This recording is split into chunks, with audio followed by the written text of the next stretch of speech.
Hi ladies. Okay, so here goes.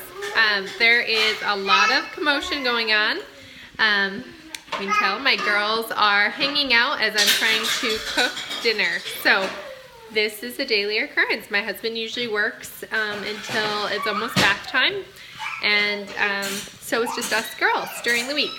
So what I did is I prepped everything ahead. I had the chicken already diced. I actually went with frozen vegetables this time around. You can use fresh vegetables. I do both.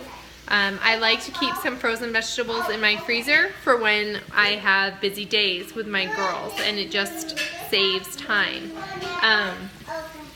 I have in a little container some fresh garlic grated, and I buy the garlic in the jar. I also have dried garlic that I use sometimes in certain recipes.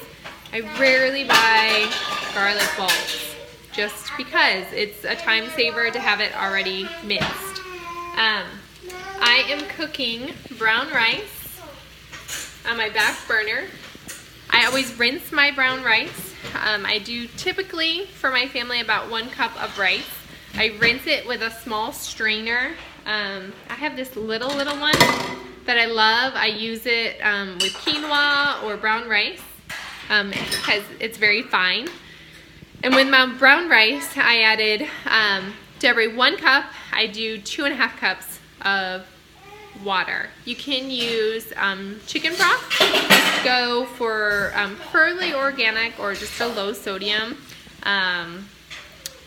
chicken broth if you want a little bit of flavor for your rice. You could use coconut rice, and you could do a whole grain pasta. In our house, we really typically don't do a ton of pasta. We do on occasion. So I usually opt for brown rice. Now you can use 1 or you can use 2 pans for your vegetables. Total preference, how much cleanup you want to do or how quickly you want everything done. So in the chicken, you can see it's already cooking. Thank you, Mia. Mia is cooking apples with black pepper. So if you want a snack later. So I'm going to stir my chicken. It takes about 3 to 5 minutes, closer to 5 minutes or so, to brown my chicken. I added just salt and pepper to it. And then, you know, sometimes if I have frozen vegetables, I'll put a lid on them to cook them a little bit faster. And even as a cheat, I toss in a little bit of water. That moisture will speed up the cooking process. So as my chicken gets browned up, once it gets done, I'm going to toss in my garlic and my ginger. It's kind of getting there. It's not doing too bad. You know, I think what I love about stir fries is there's like no wrong way to do it. As long as your vegetables and your meat's cooked, you can kind of tailor the spices to your taste. Let me turn my rice down.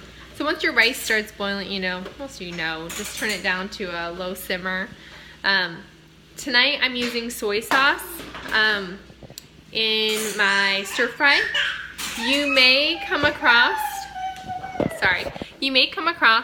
in your recipes coconut aminos. In a lot of paleo or clean eating recipes, they'll call for coconut aminos. Basically, that's a paleo soy sauce. It's not soy free. So it's I noticed it in more and more recipes. So right now we don't have that. It's something that I'm trying to find in our local stores, or I'll order it online. You don't have to, as long as you're using soy sauce in moderation, it's okay.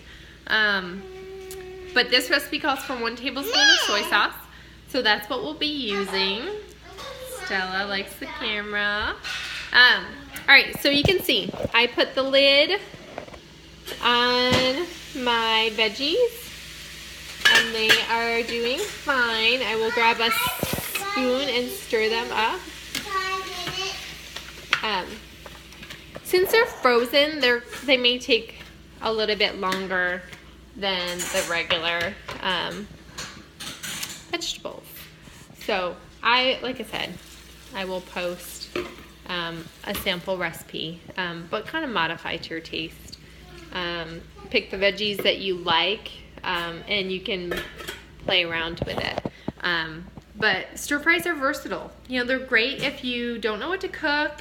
You can use chicken, beef, whatever meat you have on hand, and any veggies. So if you're at the end of the week and you look in your vegetable drawer and you have peppers and onions and broccoli, or maybe you only have broccoli, you do broccoli and chicken stir fry. Super simple, super easy, minimal ingredients, so that's great. And that's kind of how it was tonight. I just didn't know what to make, and we need to make a grocery run, so that's what I decided to come up with.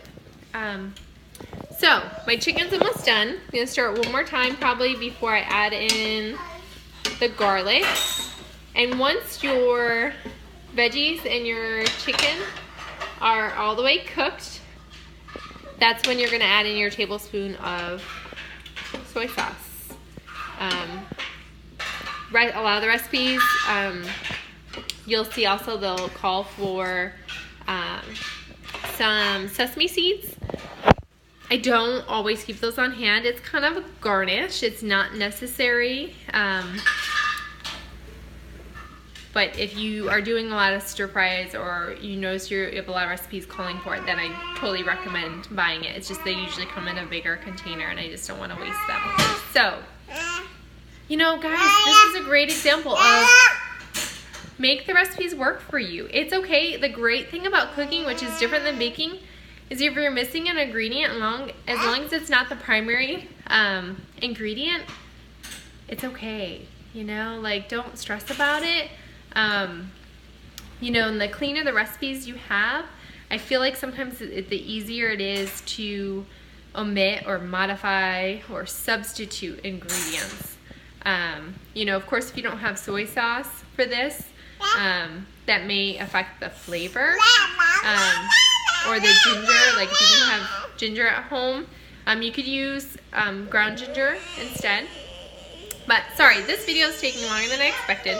But I hope that helps give a visual of making a stir fry. Basically, it's like whatever's in your kitchen sink, so to speak. You know, toss it and go, and you know, it's great to modify and stay on track. And it's a great thing to prep early in the week, and you can have it throughout the week. You can always freeze the chicken and veggie section and the rice separate, and then have it for lunches later on in the week. Take them out as you need them. And the rice, if you prepped earlier in the week, if you prepped, you know, a batch of rice, you can have it later, and you just have to cook your chicken and veggies. So, all right, I hope you guys have a great night and enjoy the rest of your week.